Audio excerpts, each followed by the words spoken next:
Hey, Hey, how are man.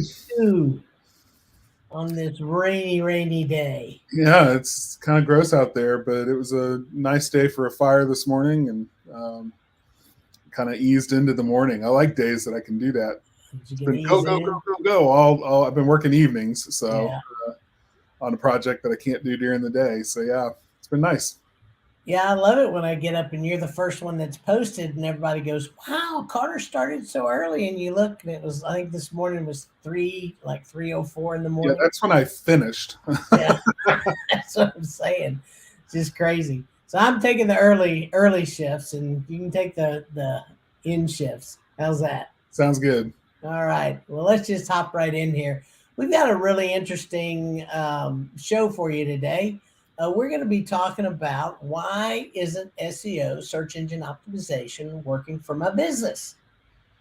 And I'm going to jump right in and just piss people off. How's that? I can't think of a better thing to do, really. Yeah. I mean, just jump right in. So there's a guy by the name of Bruce Clay. He's kind of known as the father of SEO. He's got about 7 years on me. He's been doing this since 1995. I started in 2002. So here's something that he has said, and I'm going to tell you, 100% agree with him. If you're trying to get into one of the top three organic spots out of thousands and maybe millions of websites vying for those same spots and not spending any money to do so, you lose. Bruce. Ooh, yeah.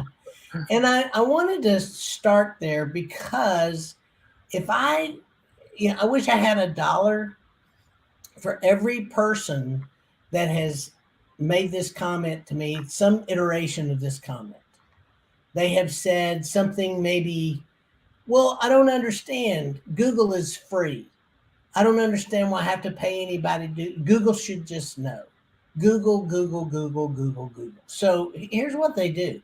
They made Google the enemy, you know? And I'm here to tell you Google's not the enemy. If you want an enemy, the enemy is your competition. They're the ones that are also out there vying for those same three spots. And when I say those same three spots, I'm not talking about the map spots because that is all about where you're located. Okay?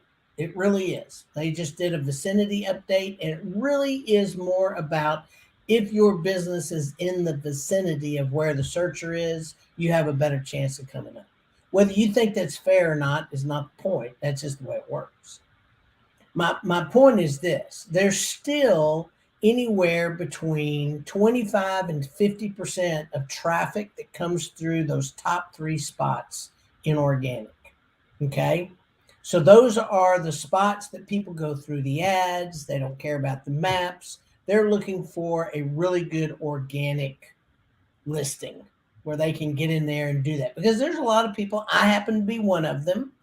The only thing in maps that I look at is reviews.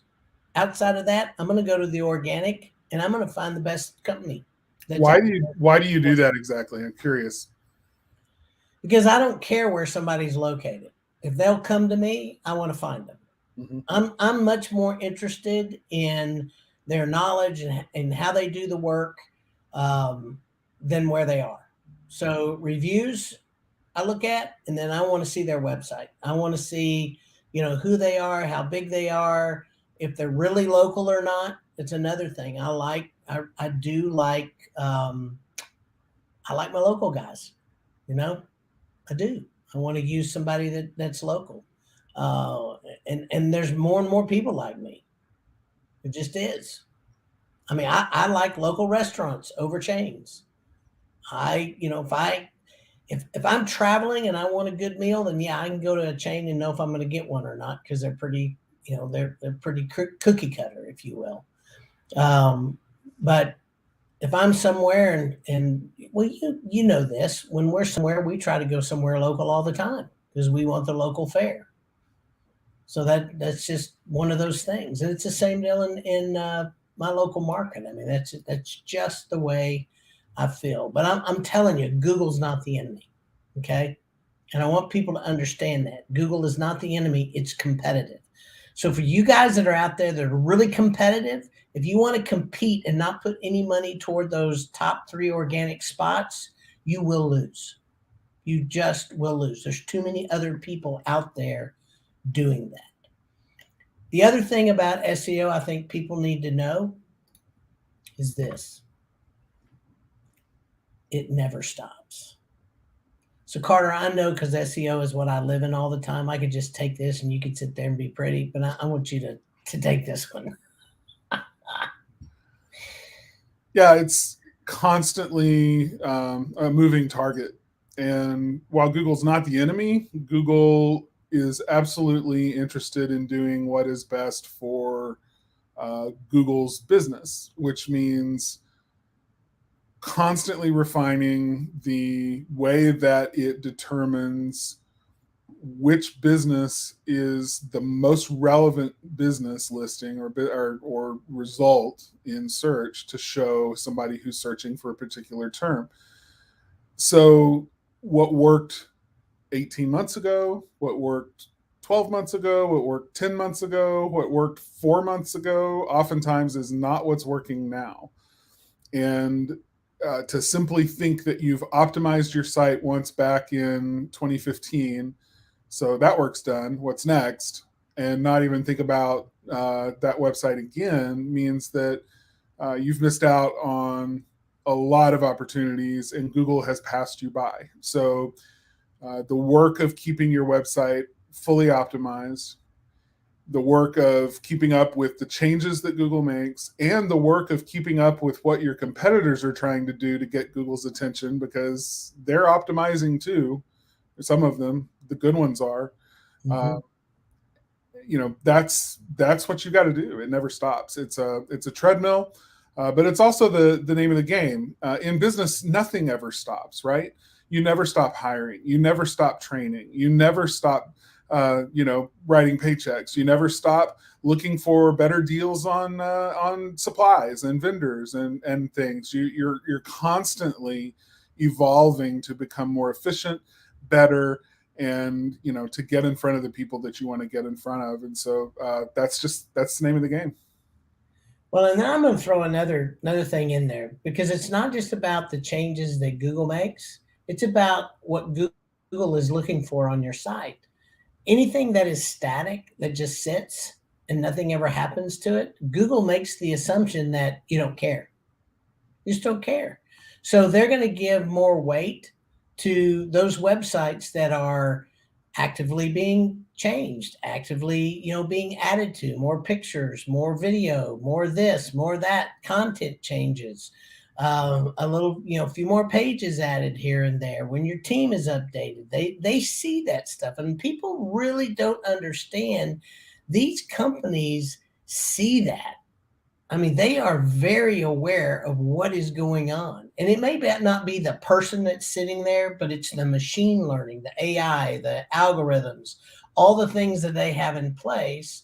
They put things there to basically reward those that they feel like care about what they're doing. So, their businesses websites and showing people the most up-to-date websites. And so if you're up to date and constantly updating yours, then that's what they look at. I mean, and so it's a much better deal. So it's not, I just want to make sure that people know it's not just Google making changes. Google's watching you and what you do.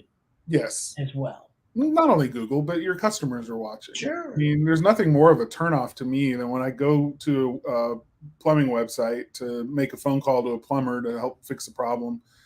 It's, the end of fall headed into winter, and the thing on their homepage is early spring special, and it's like from 6 to 8 months ago, and you're like, what? I can't, expires, and it tells you when it expired, and it was 3 months ago, and you're like, man, if they can't stay on top of this, then what else are they not paying attention to? And do I really want this company to do the job? That's the message you're sending. So Google's not the only one watching. Your customers are too. Yeah, and my favorite one is when you go there and they either have a coupon page or specials page or something like that, and you go to that page, there's not anything there. Yeah. Yeah, there's not, or there's something that was there and it says it's terminated, like you said, 4 years ago. And That's it's it. easy to do. I mean, Yeah, cut yourself a break. It's absolutely. you got tons of stuff on your plate, and to keep Yes. track of what's going on your website and everything else. I mean, come on, it's just one more thing. Yeah. And if you got to let something slide, then your website is pretty much the thing that's going to slide because you don't go to your website every day. So it's out of sight, out of mind.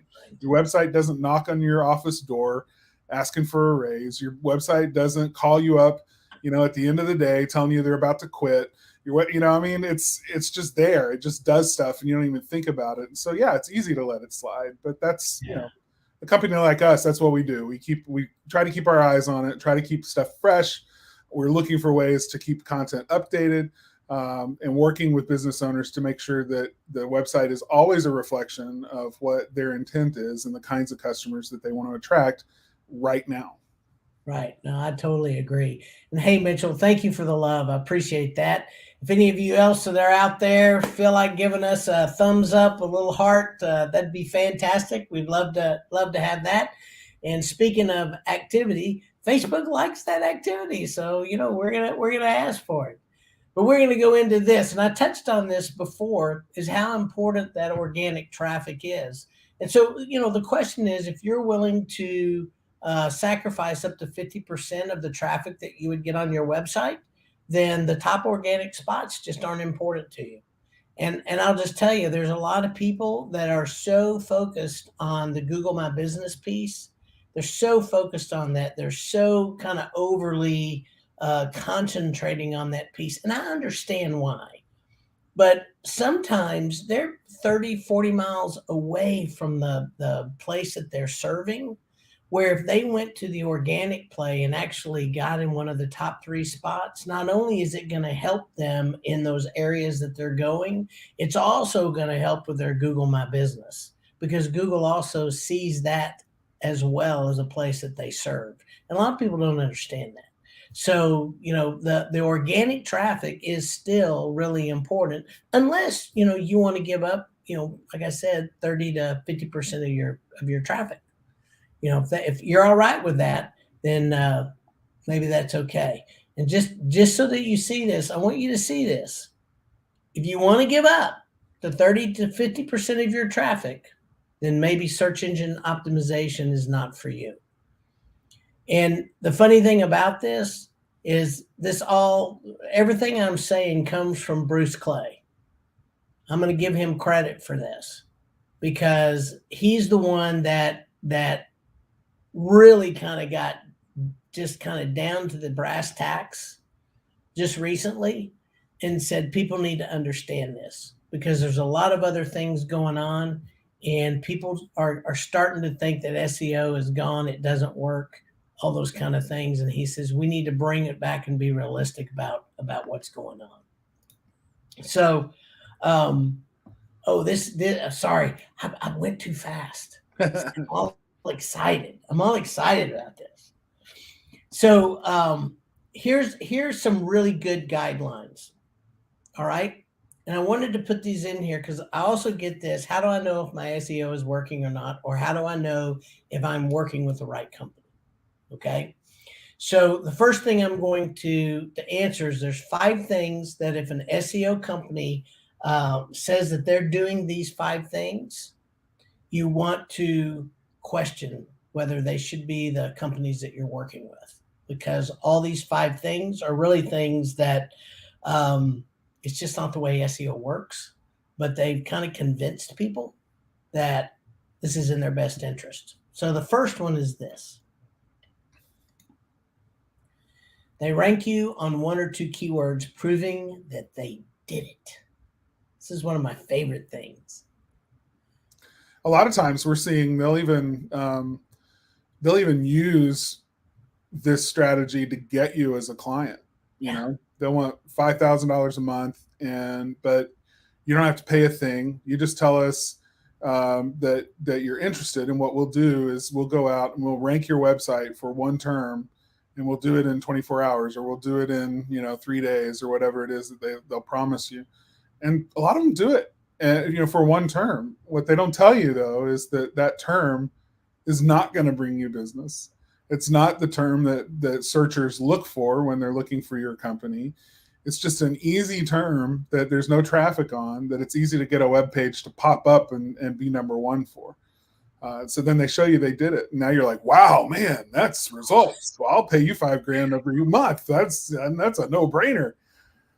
You're not going to get much. Yeah. The other one that kind of is along these same lines, and I have people that have asked me, not as much anymore, but they used to ask me all the time, so how many keywords does this mean?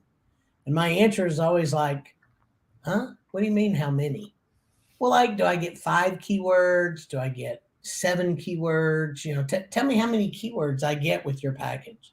And I'm like, the keywords are unlimited. What? What do you mean the keywords are unlimited? I'm like, well, first and foremost, yes, are keywords important? Yes. Okay, I will tell you. The reason that keywords are important is you got to do the research and figure out in that area who is searching for those keywords, how they're searching for the keywords, and really kind of talk about what you're going to go after. Are there some good long tail keywords? What a long tail keyword would be something like, if I'm looking for a plumber and I said, I need an emergency plumber that serves Cottontown, Tennessee, and can replace a toilet at 12 o'clock at night. If I type all that in, that's a long tail, very specific keyword. Now, the problem with that is not very many people are going to type all that in. So, another long tail keyword that may be more realistic is, I need a plumber that loves installing toilets. So you might find that we love installing toilets. If that's written on somebody's website, they're going to come up. So, but it's still a long tail keyword. So what is a competitive keyword? Is emergency plumber. Very right. Or emergency plumber, Cottontown, Tennessee. Cottontown, Tennessee. Right. Yeah. So that's a much more competitive keyword. So pretty much anybody that's serving up here, and they are an emergency plumber. There are a lot of plumbers that aren't, but if they are an emergency plumber, that's a term that they're going to want to go after. But they're not going to get it right away. There's some work that has to go into that. So hopefully that explains some of that a little bit. Here's the other one. They're siloed, and you never hear about them discussing your situation with other departments and people. So what I mean by that is, I'm going to use our company as an example of this.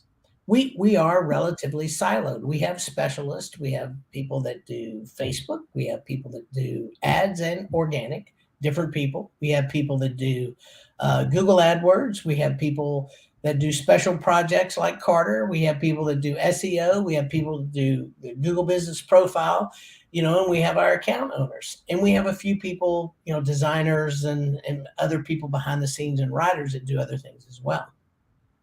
So when you have that situation, if all they're doing is just doing their one vertical, their one silo, and you don't hear your account owner saying something like, oh yeah, I need to discuss this with the writer, or I need to get to the graphic design team and see if they can do X, Y, Z, or let me get with so-and-so and let's get that situation with your Google Business Profile taken care of.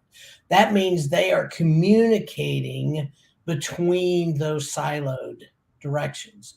If you don't have that, then basically what happens is the people are just doing their thing, but they're not seeing how those things kind of come together and interact, because one change in one place can cause a domino effect to move into other places.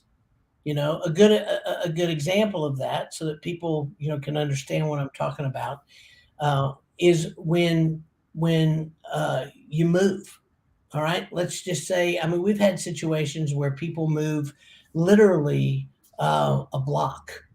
All right, But when they moved that block, they moved out of the city that they are serving into the into the next city. And so it totally messed their Google business places up. It messed that up. They did, one person told them, and so we got that done, but everything didn't kind of go as planned because they didn't tell the right person. The person they told was the person that worked on that specific thing. And so that's how we learned we have to talk to each other. Nobody gets to sit in a silo. All right. And again, this didn't come from me, but we learned this lesson. Okay. So that was a good lesson to learn. And I wanted to make sure that I shared this. So Carter, I'm going to let you take this one. Yeah, if the company you're working with is saying, yeah, we need to get you like doing, we're going to write guest blog posts for you and we're going to put them all over other sites and they're going to link back to you. And, it may cost some money to buy those links or to buy those blog post spots and whatever, but, this is what we're going to do. That's not a strategy first of all, there was a day I think that it might have worked some because if it didn't, I don't think anybody would do it. But those days are so over, and companies are still doing it because it's a business model, right? People pick a business model and they build all their processes and procedures around it. They hire up staff and writers and train everybody how to do the thing, and then go out and sell the heck out of it. And then it no longer works anymore, but that doesn't mean that the company isn't still able to make money doing it.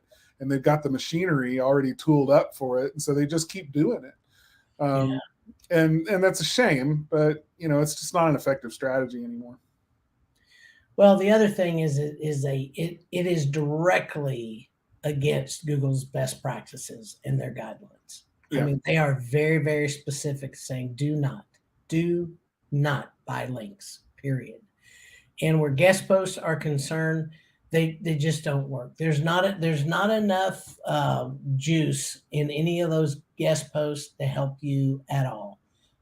So, just if they're practicing that and they're telling you they're getting you a bunch of backlinks like that, they might be, but chances are they're just not worth anything.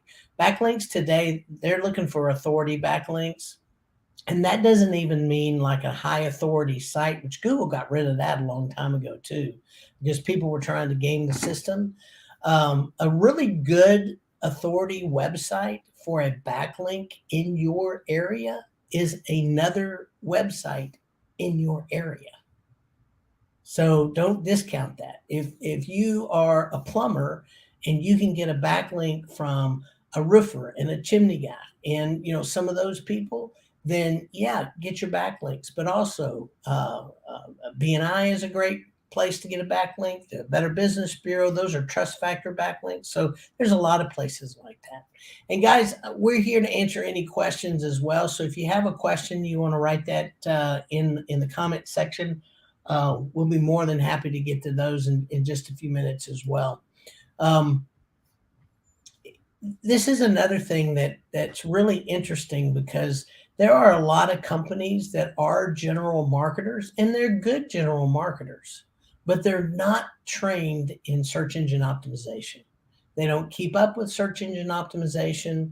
They don't study it. They don't have the technical proficiency as well as the writing proficiency. SEO really runs the gambit. And by that, I mean, you have to have extremely good technical people. And I'm not even talking about technical writers. I'm talking about the technical know-how in structuring the website underneath in the code. You have to have the technical know-how to how to place what they call markup. What's the name, Carter? It's something markup. Schema markup. Markup. The markup that helps to describe what certain information on the page it relates to in a standardized way. Yes. There's those things that have to happen. On top of that, you have to have writers that are also skilled in doing keyword research. And we've got a writer that lives in Google my brain is going dead here. The console that gives us all the errors and all the different things on the websites that we manage. I mean, we have somebody that looks at that all the time, but she also is a very skilled writer. And we didn't realize it at the time, but we've realized this is a great place for a writer, because some of the things that she picks up and some of the things that she recognizes and knows, she turns around and creates blog posts, goes in and massages websites because of the things that she finds. So these are all things that you have to have so that people understand in what they do, that there's a search engine optimization component in that. It translates into Google Ads and AdWords. It can translate into social media. I mean, there's just so much to it that people don't realize. If you're just a general marketer and you don't have people that are really trained in those areas, you can go off the rails really quick. So one of the areas that we see, I mean, there's all sorts and different types and flavors of agencies and freelancers who build websites and do things. And so you'll find companies that really focus on design and branding, and they love to make the pretty, right? That's the thing that they thrive on. But they find that a lot of their clients that come to them also need a lot of the marketing services too, and need some SEO, and need somebody to help with Google AdWords, and need somebody to help set up their Facebook page, and throw some content out there now and then. And so these companies that started as a design and branding agency end up picking up a lot of the marketer stuff too, right? We've seen video companies do this. We've seen, that get the back into the marketing side of things too. We've seen, people who design logos suddenly become marketers. And these are those general marketers. They have just enough knowledge to be able to provide some coverage, but they're a jack of all trades when it comes to those areas. They're an expert in one thing, and that's the thing that they really got into business to do, but they found that they needed to do these other things in order to really piece it all together and make a living. So that's one of the things to look out for. We completely retooled our business years ago. We started out as kind of design and brand, and quickly realized that was not effective in helping to grow businesses. And our charter, our purpose is to build a better world by strengthening blue collar businesses. If we're really going to strengthen them, then we've got to focus on the things that really make the needle move. And so we retooled and moved away from the design brand side. We still design websites and we do a good job there, but we're not doing the brochures and the logos and the business cards and the billboards and full color ad spreads and everything else. We moved out of that world to really focus on the online digital marketing space, to become experts at all of those things. And that really distinguishes us. We have a lot of silos. We have a lot of things, but we're very interested in how they mesh together. And we're very intentional about making sure that every one of our experts are not just general marketers. They're deep experts in their subject, but they're cross-trained enough to be able to understand how it fits into the whole picture. Yeah, I think that's a great way to put it. Thanks for that. Because, we started out as one thing and ended up as something. Actually, you started out as one thing. I started out as another, and that's how we came together, because mine was SEO and Carter was design and branding. So a lot of people don't know that, or we've said it and they've forgotten because we don't say it very often.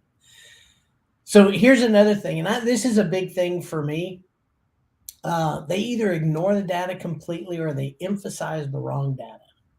I am a stickler for owners understanding and knowing what data is really important to them and what is important to us. In other words, when I say what is important to us, that is what data do we have that comes in that actually translates into business on the other side. I had a conversation with a couple of newer people in our company just recently, and one of them said, one of the most fascinating things that I've learned here is that what everybody tells me, whether it's Google, Facebook, TikTok, whatever, they tell me that this is the important thing to look at. And what I've learned here is none of them tell you what's really important to a business owner. So she said, that is the most fascinating thing I've learned here. And it makes such total sense to know now what I need to see and learn to actually translate to real business coming in on the other side. So that's one of those things you got to be careful about, because if you don't know what they're talking about and they're telling you that's what's important, then you're just going to go, oh, okay, well, great, then we're doing good. Yeah. And then you turn around and look at your books and go, I don't understand this. We're doing so good. Why aren't we getting business? And so there's a disconnect in that data. And so here's the, go ahead.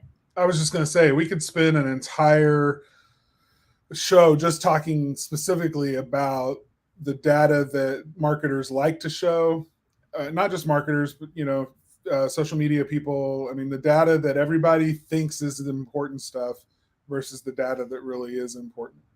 Yeah, yeah, and we might do that. It'll take a little bit of work, because man, there's a lot of data out there that they think's important, and I kind of drill it down to two things.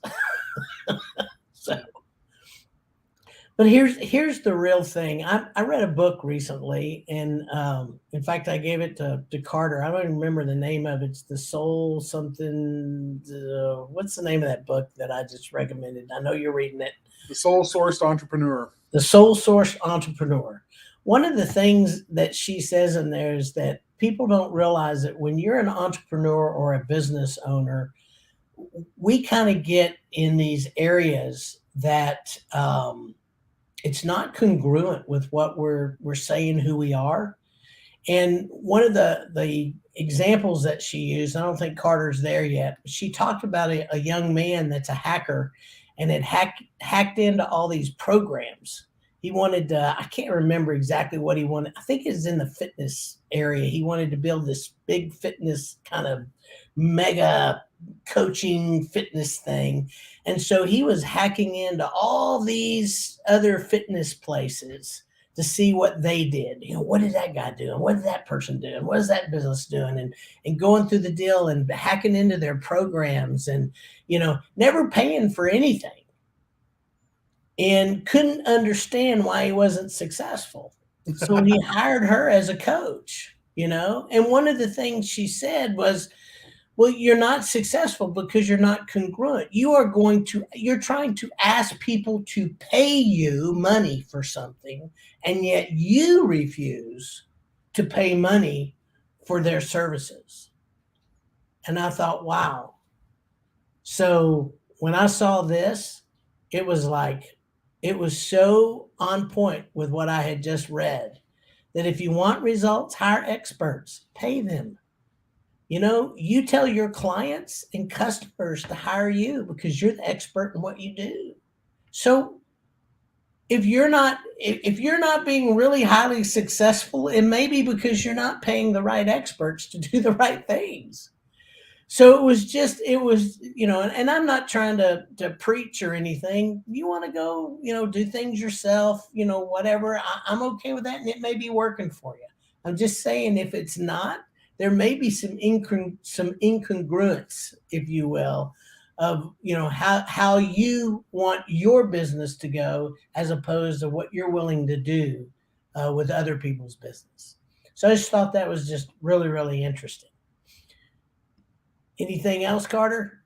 Not on that. I'm looking at the time, so we probably ought to wrap up. You want to talk about the bonus tip there about AdWords and ads not being a substitute for SEO? Go ahead. I'll let you do it.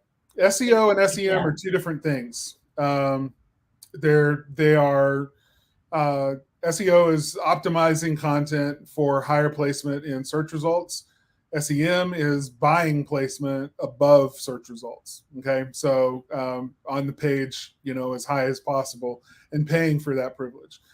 So those are two different things, and they don't equate. One doesn't lead to the other. You don't accidentally get SEO benefit when you're paying for SEM, and vice versa. So they really are separate things and need to be treated that way. And that's unclear. And a lot of people that come to us will say something like, well, I thought I was paying for SEO. And we look and we see, no, you have a budget for AdWords, and you're paying for keyword advertising. And that's what you're really getting. It's search engine marketing, not search engine optimization. So that's just a bonus. Think about it that way. They're both very effective and are great to use together because you show up in more places on the page. You own the page. I mean, if you're at it as long as some of our clients have been at it with us, you can go do a keyword search and they're on the page 5 times, both in the ads as well as down there. That adds up to some attention getting, right? I mean, that's not a bad place to be. So anyway, that's all I got on that. Well, I appreciate you doing that. I was looking at the time and rushing through trying to get done as well. So we've got a couple of comments though.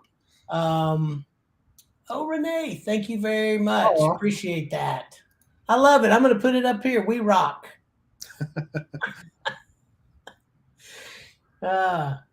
Yes, and we love that you let us do it for you too, Renee. We're so pleased that you are a client. Thank you so much. So guys, what I'm going to do really quick is I'm going to tell you where you can get some more information. We can be found as a podcast on Spotify, iTunes, Google Play, or your favorite player. So if you want to listen to us all day, all night, we are there for you. And next week, it's going to be the Carter Harkins Show because we're going to talk about the growing importance of website security. Ooh, fun. It's going to be fun. But it is important. People forget sometimes that it is a very important thing to have.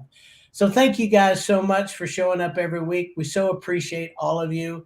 We hope you have a wonderful rest of your week and weekend, and we'll see you at the same time next week. Bye.